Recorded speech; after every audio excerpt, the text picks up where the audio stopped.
Bonjour à vous tous et bienvenue dans le podcast de l'IPSL. Nous allons aujourd'hui parler des bases de la prévention. Comme vous le savez, nous vieillissons. Et malheureusement, pas forcément de façon satisfaisante. Donc un des premiers éléments pour entretenir sa santé ou la retrouver est d'éviter d'abîmer son organisme. Une évidence, direz-vous, mais si rarement appliquée. Il suffit de regarder autour de vous, ou parfois vous regardez vous-même. Pourquoi ne nous préoccupons-nous pas plus de notre santé ? Alors certains me diront, par manque d'informations. Honnêtement, je ne crois pas. Ces informations que nous allons reprendre sont dans tous les médias, tous les jours. Éviter ces conseils de bon sens le plus souvent est donc quasiment un travail à plein temps. Alors on va reprendre quelques-unes de ces grandes pistes de conseils santé. La première, c'est manger équilibré. C'est la base. De façon générale, nous mangeons trop, d'où l'intérêt du jeûne intermittent. Nous mangeons mal, trop de sucre de tout type. Les réseaux sociaux, les différents sites d'actualité sont envahis de messages d'information sur les habitudes de vie saines à adopter. Et pourtant, nous sommes aujourd'hui 62% d'hommes et 46% de femmes à être en surpoids. Et c'est important pour notre santé, parce que imaginez que vous ayez une voiture et qu'elle marche à l'essence et vous mettez du diesel à l'intérieur. Ça n'y arrivera jamais. Donc ces habitudes de vie sont importantes pour votre santé, pour votre bien-être, et en particulier sur le long terme. Une bonne alimentation diminue les risques de maladies cardiovasculaires, de diabète de type 2, mais également les risques de cancer et de toutes sortes de maladies. Une bonne alimentation favorise un apport optimal en énergie et contribue à une meilleure estime de soi. L'alimentation est également votre allié dans la réadaptation et la prévention des blessures. Certains aliments amènent une augmentation du débit sanguin, ce qui aide au processus métabolique lors d'un effort physique. Mais une bonne hydratation limite l'épuisement musculaire, ce qui réduit le risque de blessure. L'alimentation est quelque chose de simple à mettre en place. Pour favoriser une alimentation saine, il va falloir vraiment que vous preniez un peu de temps et lire des étiquettes.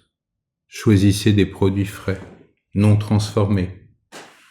Limitez les portions, nous mangeons trop. Buvez de l'eau, beaucoup d'eau. Écoutez vos signaux de satiété et de faim. Prenez le temps de manger. Variez vos aliments. Ce sont des conseils extrêmement simples, mais qui, au long cours, peuvent vous aider. Le deuxième conseil que l'on retrouvera partout, c'est bouger. Mais que veut dire bouger ? Vous bougez quand vous allez de votre canapé à votre réfrigérateur. Mais est-ce suffisant ? Non, bouger, ça veut dire pratiquer une activité physique. Pas forcément sportive, mais physique. De très nombreuses recherches ont démontré que l'activité physique menait à une réduction des risques de développer plusieurs maladies chroniques, en plus de favoriser une bonne gestion du poids et de procurer un bien-être psychologique. Les 10 000 pas par jour donnent une idée générale de votre activité, mais c'est pas suffisant. De nouvelles études ont montré qu'il fallait tenir compte de votre fréquence cardiaque et de son augmentation lorsque vous faites une activité physique. Et c'est ça qui est clé. C'est pas tellement les 10 000 pas, c'est à quelle vitesse vous faites les 10 000 pas. Donc c'est pas si évident que ça que de faire une activité physique adaptée à la santé.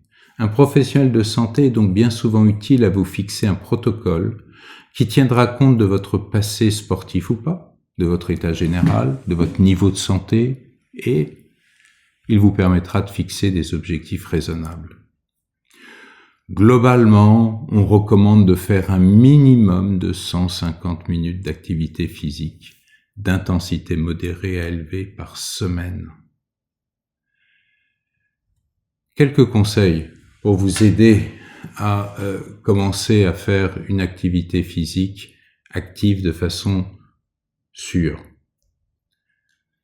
Commencez toujours doucement et augmentez l'intensité ainsi que le volume de vos efforts progressivement. Progressivement est un terme clé.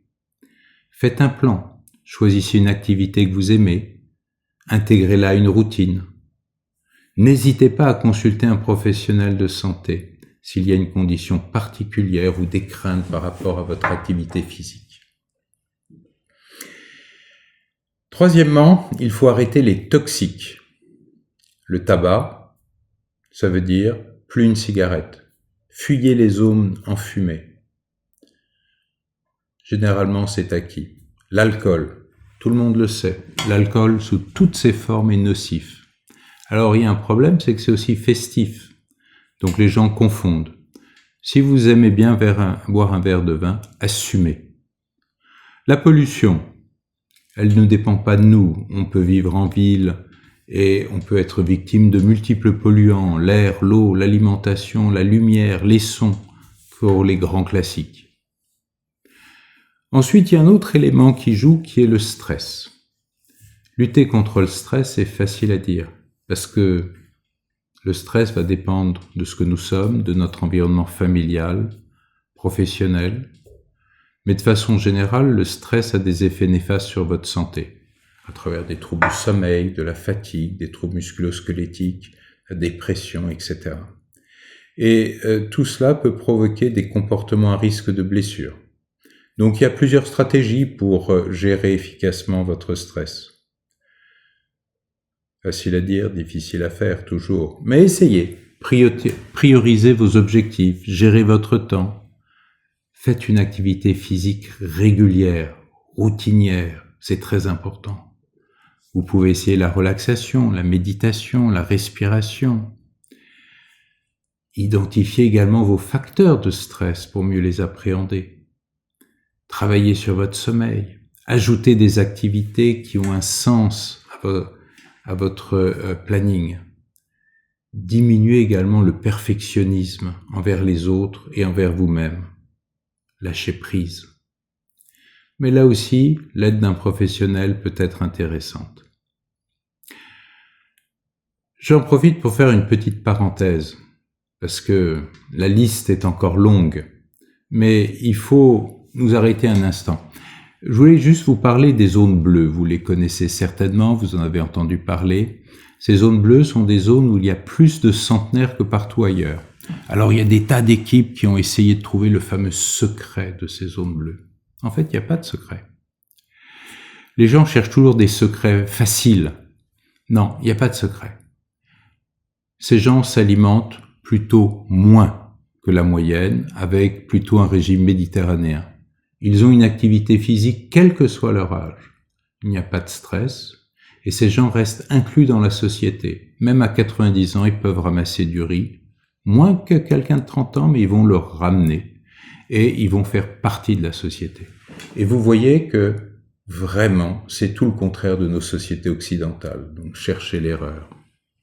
On pourrait, selon les études, éviter 50% des cancers et nombreux accidents cardiovasculaires si nous respections ces règles minimales. Alors, bien sûr, il y a d'autres éléments qui peuvent être intéressants, mais pensez que ces premiers que nous avons évoqués sont véritablement clés et quels que soient les articles ou les études, ils reviennent toujours en premier et ils sont bien connus de tous. Si je prends l'exemple du tabac, il n'est pas facile d'arrêter de fumer sans aide. Et il ne faut pas hésiter à faire appel à des organismes qui sont là pour vous accompagner.